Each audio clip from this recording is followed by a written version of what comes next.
Hello and welcome back to the Healthcare Executive Insights podcast. My name is Elliot Sloan with the Macallan Group. Today we are very excited to welcome our guest, Stephanie Collins, who is the CEO of Austin Retina. Stephanie, thank you so much for taking time to chat with us today. Thank you, Elliot, for having me. I'm looking forward to it. Likewise, it's our pleasure. So let's start with telling us a little bit about your professional background, and then we'll talk about Austin Retina. Sure. So I've actually been with Austin Retina for 23 years. It's my second job ever.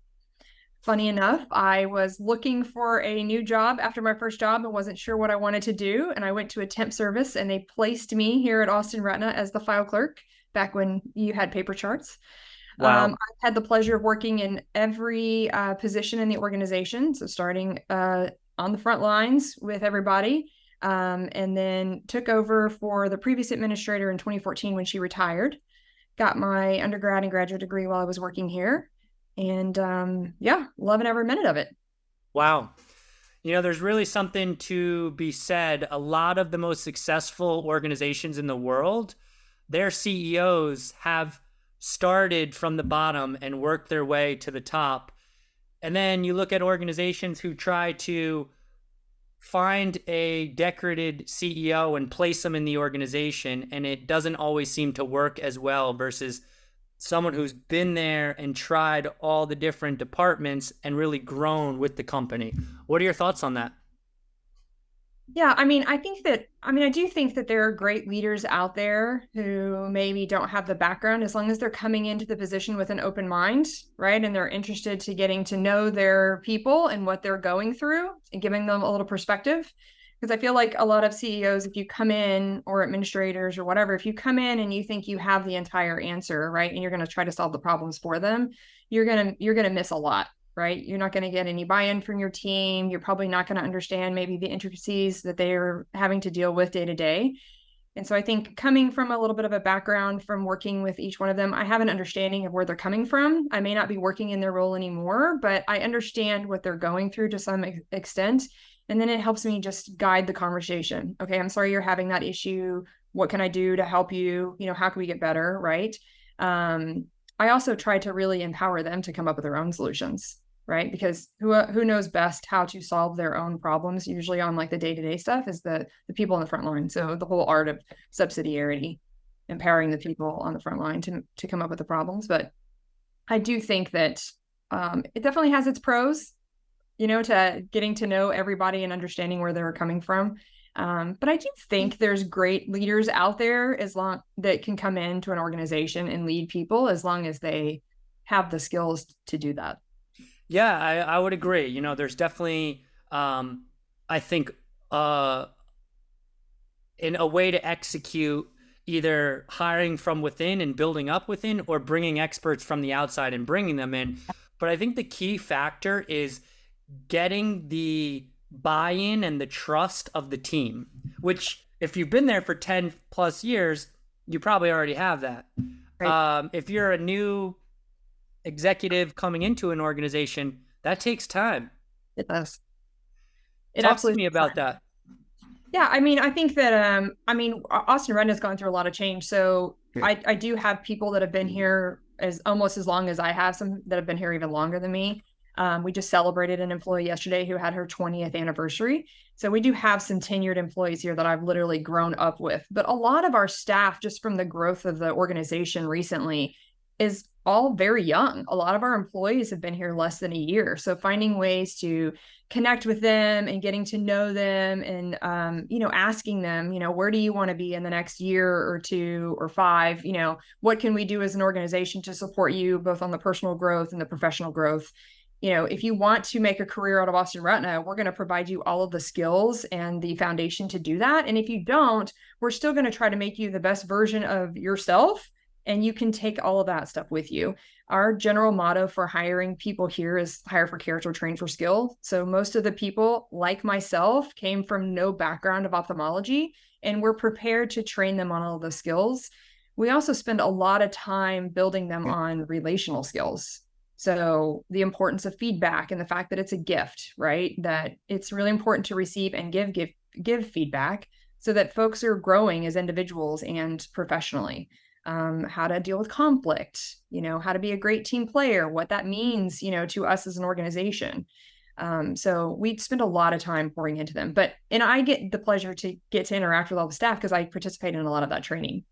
Right. So then I get to hear again kind of the issues that they're having, a lot of issues during COVID with conflict and people just really being upset and angry, right? They're not angry at you, they're angry at the situation, Yeah. right? Of being scared and everything that's going on in healthcare. And so what can we do as an organization to support you to be more prepared for that? So I enjoy doing that. That's probably my favorite part of the job, is getting in with the staff and training them and Getting your hearing. hands dirty. Yeah, getting your hands dirty. I mean, I'm probably not checking patients in and out, right? Like I would probably fumble through that a lot, but happy to get down there and say, like, how can I help you, and coach them through a situation, or help them, deal with a difficult situation if I need to. It sounds like you've developed a wonderful culture at Austin Retina. Talk to me about the importance of a culture for a successful medical practice. And I think the culture for any organization is key. If you are not focused on your culture and who is an organization, who you want to be, what your why is, and how to form from that, I think you're going to struggle, right? Struggle to grow as an organization, struggle to keep people, right? Struggle to hire new people. One of my goals years ago was to be in the situation where staff were knocking on our door, right? They wanted to join our organization so much that we didn't have room for them, and they were actually like knocking and sitting on this waiting list to join our organization. We are not there yet, but I just finished, a conversation with some of my employees, and they were telling me just how impactful it was for them to like be able to sit down and talk with me, hear about what my vision for the organization is, some of the struggles I'm having personally in my role. So I think just having that kind of open dialogue, focusing on your culture, focusing on your people. We had a big turning point for our culture in about 2015. We were focused on patient wait time. So our big complaint about, patients sitting in our organization for 3 hours, which in a retina clinic is actually not that bad, but we didn't want that for our patients, right? We want to make sure that we're not wasting their time, that they're getting a lot of value from being with us, and then, getting back out to other things that are important to them. Sure. And so we started a whole lean integration back in the day. And that was kind of the turning point for our culture, because it really shifted our mindset to understand that we need to empower the folks on the front line. They are the ones that are best suited to change the organization. And once you empower them and they get bought in and they get excited about getting the trust from the organization to come up with new trials and ideas and get to do them, like it just created excitement, and people were excited to come to work and be part of something, not just, the mundane everyday kind of stuff. So, but people should definitely focus on their culture. 1000%. Yeah, I couldn't agree with you more. And empowerment is so key for the bottom or frontline healthcare workers. They didn't get into healthcare necessarily just for the financial compensation. They wanted to serve, and the ability to serve is the ability to make change. Right. And not only make change in the patient's lives, but make change in the organization that then impacts the patient's lives. So it sounds like you're really giving your employees a runway to bring ideas to the table and implement things that they think would make change for the better. Yes. I mean, outside of medical decision making, really, they can talk about and make changes for any operational thing they want. I mean, obviously there's, some things that are, the law or policies and procedures that we have to do in regards to HIPAA and OSHA and all of those things, but, some non-negotiables. But outside of that, if you want to change the way that we move patients around our clinic, if you want to talk about moving equipment around, if you want to talk about your schedule and going to a 4-day work week, like we're open to having all of those conversations. Right. And then coming up with a trial and seeing what happens. And if it doesn't work, then you go back to the drawing board and say, why did it not work? How can we be better? Is this still, are we still able to pursue this, or is it kind of dead in the water and we need to rethink about the whole thing? So, and they love having those collaborative meetings and getting to have some sort of say. Yeah, I'm sure there's been instances where people bring to the leadership team, very valuable ideas, and you're like, wow, All this the is time, amazing. Why all the didn't we time. think of this? Yep. All the time. And that's kind of the great thing about hiring a bunch of people that don't come from this field, because they come from a diverse background in a different, they've worked in different settings. They have a different perspective on what they think good customer service is, the way that we should serve the community. And so you have all of these talented people that you've invested in. Why would you not want to absorb all of their knowledge and information and try to, bring that into the organization? So For I sure. think that, if you're not thinking like that, especially with the new generation of the young folks that are coming in, right? That's really what they're focused on, is wanting to be empowered, have a voice, be part of something bigger than themselves. If you're not prepared to do that, I feel like you're going to struggle to find good people and keep them within your organization. Yeah, and what are some of the ways you go about finding and attracting the best talent, whether it's administrative staff or even providers? Yeah, so I guess we'll start with the staff specifically. So we're posting on Indeed. It's probably our biggest posting, right? And then it's really just about having a person going through. We've got a couple of what we call like pre-screener kind of folks that are, I guess they would be kind of in a recruiting role to some extent, going through all the resumes. So spending time dedicated to them, understanding what we're looking for from just like the resumes section, right? Sure. And then as they're like kind of pre-screening the candidate, asking very key questions. And it's not about necessarily about the specifics of their work history, right? We're trying to dig into whether or not they have an initiative. Do they want to serve folks? Do they want to be a great team member? Do they want to grow as individuals? Are they open to change? Because in healthcare, everything is changing. And Austin Retina believes in change a lot. I mean, Lean is all about change and improving and constantly growing. And so if we're asking them questions like that and they're like, yeah, no, I'm pretty comfortable, I don't really like change, right? They're probably, even though they're a fantastic individual, they may not be right for us, because that's not who we are as an organization. So I think spending the time to asking very key pointed questions about what is important to you as an organization and your culture is important. And the physician side, first we always want to have the top trained, right? So when we're getting their CV and we're reviewing them, it's like, are they coming out of fellowship? Did they, were they already practicing somewhere else? Where did they train? How many cases have they done? Right? Getting good references from folks like that. But then again, it goes back to, do they fit in our culture? I don't care if you're the best trained physician out there. If you're going to come in and cause any angst amongst the trust of the group and the very, open, candid conversations that we have, then you're not going to be a great fit for us. And so we will absolutely look to take the person who's going to be a better cultural fit than the person that's going to come in and kind of wreak havoc just because they're well trained.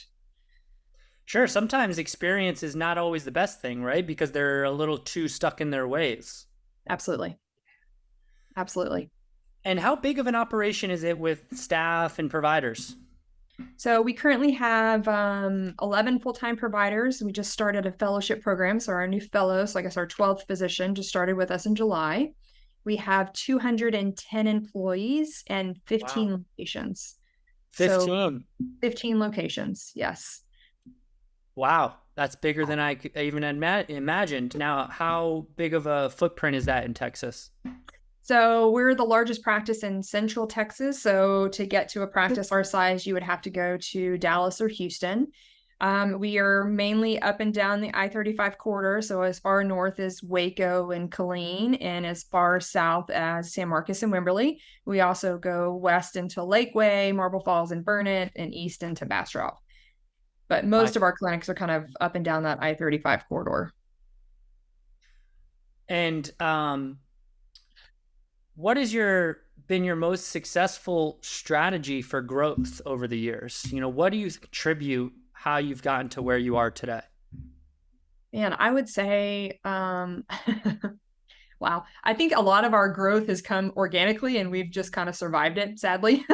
I mean, that's not the best answer to have, but, I think our goal is to save sight and serve the community. And the community of Austin is not in Travis County anymore, right? Austin is and the surrounding areas. So when you talk about Bastrop, I realize it's its own city, but we kind of consider it to be like part of Austin and the surrounding areas. And so bringing care to them in those more rural locations to keep them from having to travel in. I mean, we're caring for folks who have limited vision.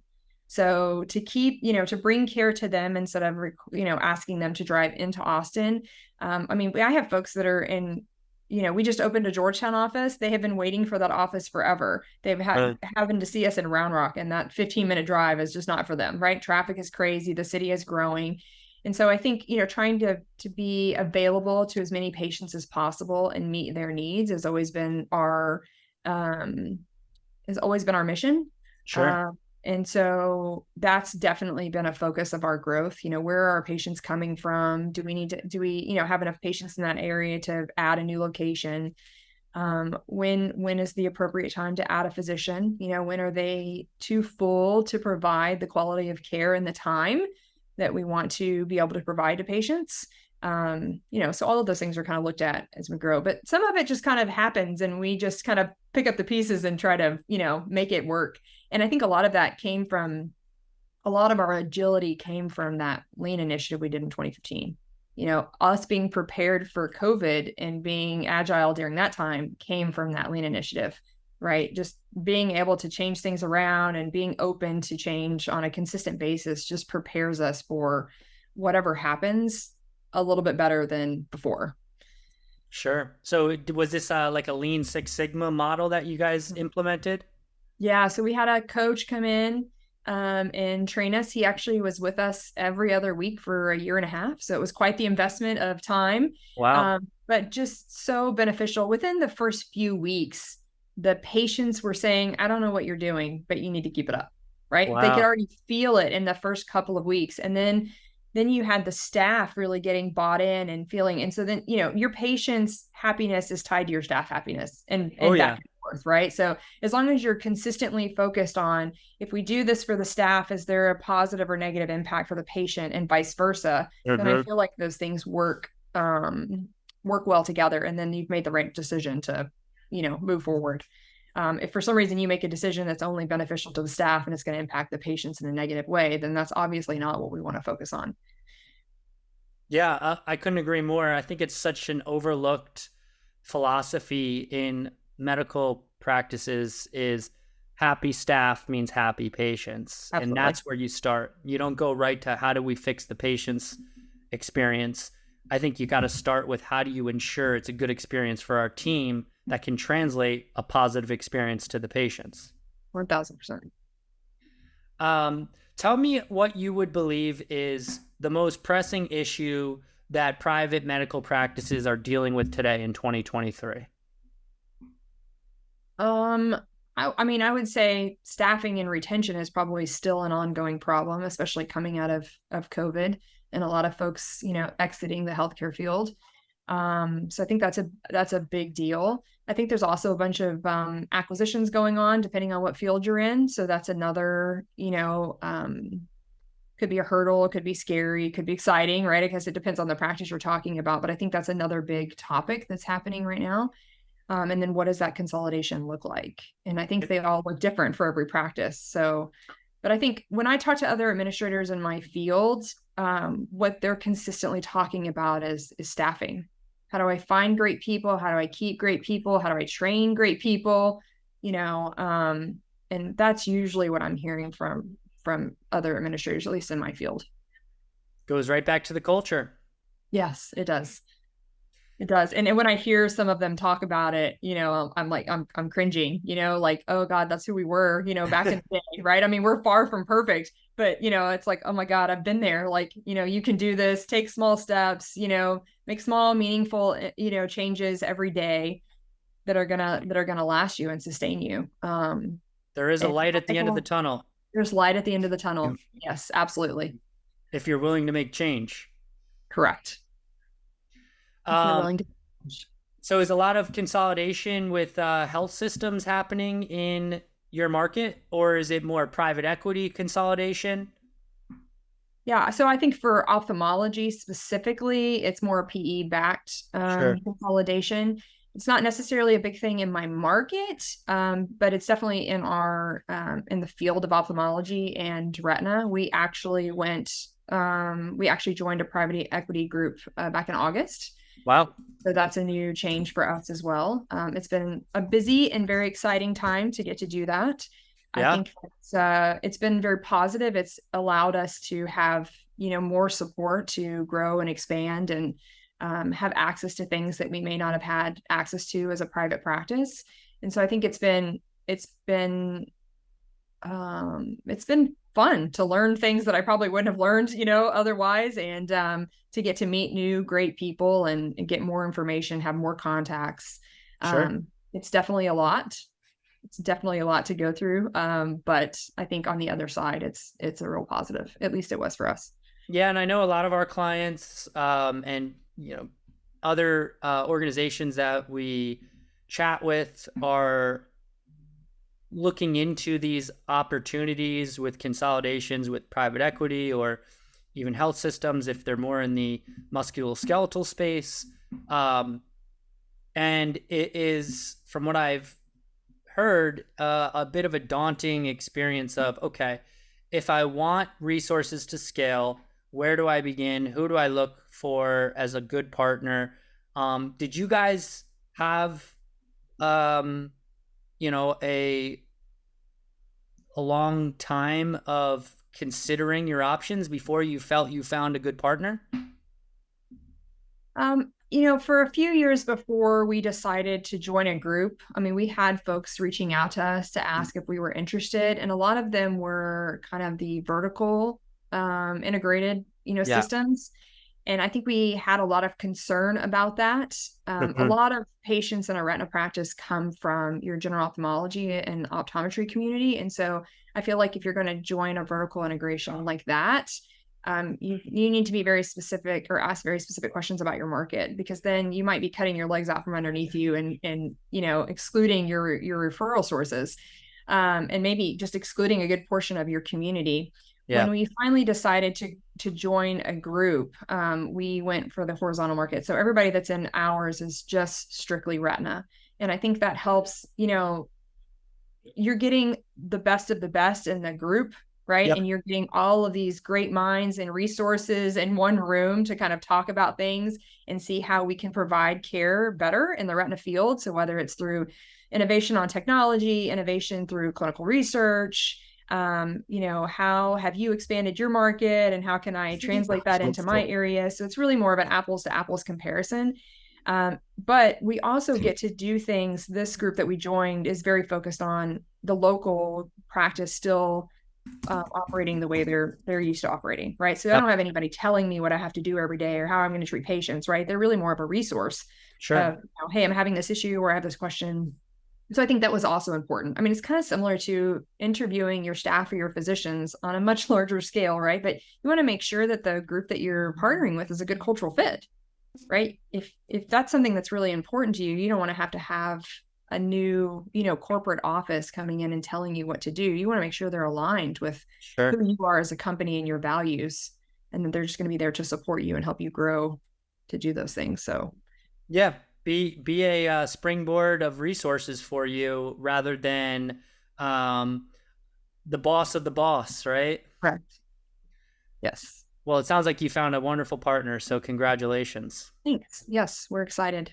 We are excited. Still relatively new to us, but we are very excited about the future with them. Now, on a attracting new patients level, are you guys doing direct to consumer marketing or advertising? Sure. So, I mean, we definitely participate in the basics of stuff, right? So, social media, newsletters for our patients, our referring physicians. We do have 2 full-time internal marketing folks who go out and meet with our referring physician community. Sure. Really more in the aspect of, is there anything we can do better? So thank you for sending patients to us. We value your partnership and making sure that these patients are cared for. But, what can we do better? Are you hearing any feedback from your patients? Is it difficult to refer patients to us for any reason? Can we build on that? And so those folks are kind of out in the market a lot, trying to just give feedback. We've got probably 500 like optometry folks here in town. So Wow. quite a large marketing. But then you also have for retina, you're treating patients with other diseases. So diabetes is a big deal for a retina practice. And so even partnering with primary care and endocrinology Yep. and being a good, resource for them. We'd like to do a lot of things if we can to get to those practices and do what we call like a tech talk. So we'll bring some of our education coordinators in with a marketing person to even train their staff of this is what it's like for a patient to come into a retina clinic. And if you're doing that for primary care endocrinology, it's quite impactful, right? Because they're not used to being in the ophthalmology space, let alone the retina space. But it's still very impactful for even the ophthalmology and optometry community because it's definitely different for the patient's experience when they're there. And then we collect feedback from them. They get to understand, what it's like to be in our office. Then they can set the expectation for their patient. So we kind of focus a lot more on how can we partner with you and make the best experience for the patient versus, just blasting them with a bunch of like branded Austin Retina stuff. Austin Retina has been around for 43 years. So I think in the Wow. market, the brand is strong, but we realize that, we're not perfect and things are changing and we have a lot of patients to care for. And so we want to make sure we're constantly getting their feedback on how we can be better to partner with and care for their patients in a collaborative manner. It makes a lot of sense. And it sounds like the most important thing, like you mentioned, is maintaining those relationships with the referring providers. Do you think people who have the need for a retina specialist always just rely on a referral from an ophthalmologist, or do they look, do their research and look for a group like yours and go directly to you? I think it's a good mix. I think most of the patients in years past have been a direct referral. They've landed in their primary care, endocrinology, Sure. optometry office, and they've been referred over to us. But nowadays, I feel like folks are so savvy of searching things. And if you're, focused on your website or any marketing, you're definitely doing some sort of SEO optimization. So you're putting in keywords for people to like drive them to your business so that if they're Yep. Googling any sort of retina condition, like you're coming up to the top. So I think it's a combination of both. We've definitely seen way more kind of self referrals happening Self. these days than we did in years past. Sure. So I think, yeah, folks are savvy enough. They understand how to Google, right, and figure out where they need to go. And then they're definitely looking at your reviews, right? So that's another focus of like, are you spending time, asking for feedback from your patients, getting those reviews, responding to those reviews? Mhm. All of those things are super important as well. So that when they're going to search for you, they feel confident that they're picking the right practice. Yeah, 100%. The keys have been given to the consumer these days. No longer is healthcare I'll only go to where my primary care recommends or where my family medicine doctor recommends. It's I'm going to do research, I'm going to watch videos, I want to read reviews. And I think that's something that now everyone is really putting time and energy into building up their digital presence and their brand story. Some specialties are more competitive than others. How is it in your market? Do you have competitors? We have competitors. So I think there's roughly 19 retina specialists in Austin, Okay. serve, the community. But we have 11 of them.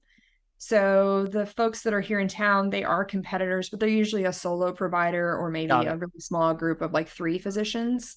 And so, on the size and the scale and our reach to the more rural areas, we just have more reach. But yeah, we Sure. definitely have competitors in the market.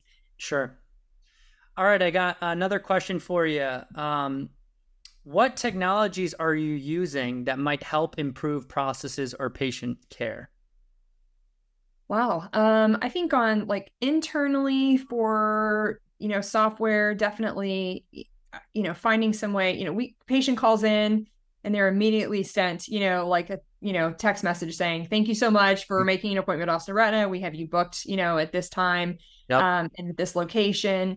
we're adding to that more recently to, or we look to send kind of a welcome video from the provider. I think it'd be interesting for them to, you've got an appointment with Dr. Smith, let's say, and you get a welcome video from Dr. Smith. The patient already has this kind of interaction with their physician and get to kind of see them and how they speak and what they're going to look like and all that kind of stuff ahead of time. So that's something we're looking to push out. But, sending some sort of message to them about that, electronic confirmation, pre-registration, so that when they're getting to the office, hopefully a lot of that stuff is done ahead of time. We spend a lot of time with our staff, also calling all of our new patients, again, to make sure we've got all of their medical history ahead of time so they don't have to fill all that out when they get here, answering any questions for them. Do they know where the office is? Do they understand they're going to be dilated? So kind of setting that expectation. Always looking for new technology on the diagnostic front, making sure that we have good imaging equipment so that we can diagnose and treat any patient in our office so they don't have to kind of come back or go somewhere else for that testing. Big focus on clinical research. We've got the largest site in Central Texas for clinical trials. We're currently have 30-ish trials going on right now, all focused on, retina research. Wow. Let's see what other stuff. We have a large partnership. We've actually had it for a while with telemedicine, specifically looking for, for patients with diabetes. And it puts a camera in the primary care's office. And so when the diabetic patient is going in every quarter for their labs, they can also get their image captured if they need to. So every diabetic should have their eyes evaluated annually, and they can have it evaluated annually at their primary care office. They can get that image taken, then it's sent securely to a reading center. We happen to be a local reading center for a lot of the big primary care groups in here in Austin. And so that patient doesn't have to make a trip to our office unless we confirm that they actually have something going on. So most of the patients that we see will say, hey, your eyes look great. There's nothing going on. We'll just inform your primary care that you need to have this image captured again another year, right? Wow. Otherwise, you have contact information. You can call us and make an appointment at any time, right? But then on the flip side, if we notice something, then we'll reach out to the patient, provide them that level of education of what's going on, how urgent it is or not for them to be seen, and then help them get in the appropriate time. So I think it's been a great service and a great level of technology to offer patients in that aspect, because again, it's costly to go to specialists and pay a copay and then transportation issues, time, taking off work. And so if we can help partner with the folks here in town for them just kind of like a one-stop shop for that's amazing with primary care. So yeah. That's fascinating. So you have some type of imaging camera in the primary care's office. Diabetic patient will go in to do routine blood work or checkup. While they're there, they can get an image done of their eyes that automatically goes to your team. And then you do a quick telemedicine visit with them to say, everything looks good and checks out, or we saw something, here's the next steps. Yeah, we don't do an actual telemedicine visit. We just interpret the image and send it back to the primary care. If there's nothing going on, then the primary care's office is usually telling them like, hey, everything looks great. We'll just repeat this image in a year. But we do call the patient personally if there's something going on and saying, hey, and even if it's not retina focused, we will tell them in their primary care, like, it looks like the patient might be at risk of glaucoma, or they might need to see a cataract surgeon. Make sure that you get them scheduled with somebody who you want to refer to, within this time period. So even providing that kind of level of education to their staff of when the patient needs to be seen and maybe who they can go to, if we can. But yeah, so we don't we don't talk to every patient, because we've probably screened maybe 1,300 patients a month. Wow. These visits, and we really only schedule about 100 of them. So that's 1,100 patients a month who are not having to make an extra visit to the doctor. Wow. Yeah. That's awesome. And that makes you guys such a valuable partner for these primary care providers. Yes.